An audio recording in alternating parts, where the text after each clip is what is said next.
find ways to, I invite you. I started to get very bossy there for a second, sorry.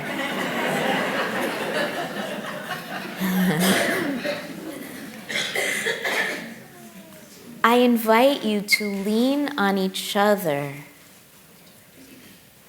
to find the truth. So this is what I'd like to kind of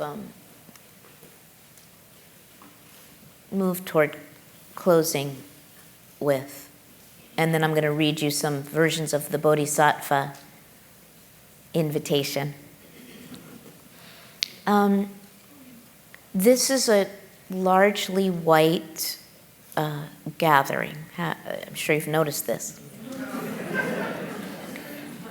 And many of the spaces where I teach and speak and visit are also predominantly white. And we often buzz among ourselves like, how can we get people of color to come to these things? The message that I've been getting from communities of color and from my individual friends of color is you all need to do some work as white people with each other around race first. And then we can talk about doing stuff together. So I can see, sort of, even though I'm myopic, I can see that there are a lot of heads nodding. So a year or 2 years ago when I was having this conversation in these spaces, people were like, what?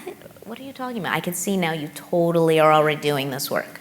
You guys are up to this, y'all are up to this work already.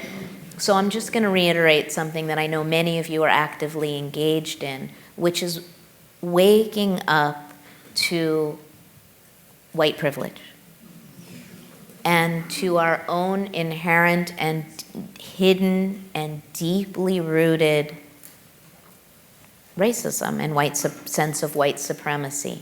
It's not an accusation. It's not your fault. It's not my fault. This is what we inherited. Peggy, what's her name? Peggy McIntosh calls it our backpack of an. Yeah, the knapsack of inherited privilege that we carry around.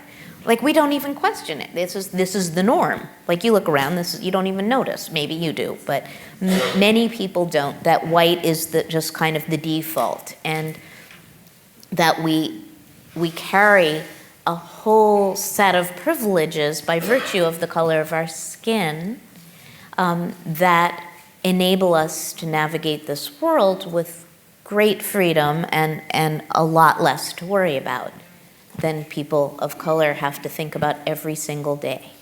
And so one of my commitments in Sangha is not simply taking refuge in order to reinforce my own beliefs and privileged way of navigating in this world with people who look like me, but it gives me courage to come together with other people who are trying to wake up to this reality of white privilege, of inherent racism and white supremacy, and trying to subvert it and break out of it and break free of it. I can't do that by myself. I'm committed to that project of waking up and stepping up as a white person and being able to claim my belongingness to the whole of the human family. But I can't do it by myself.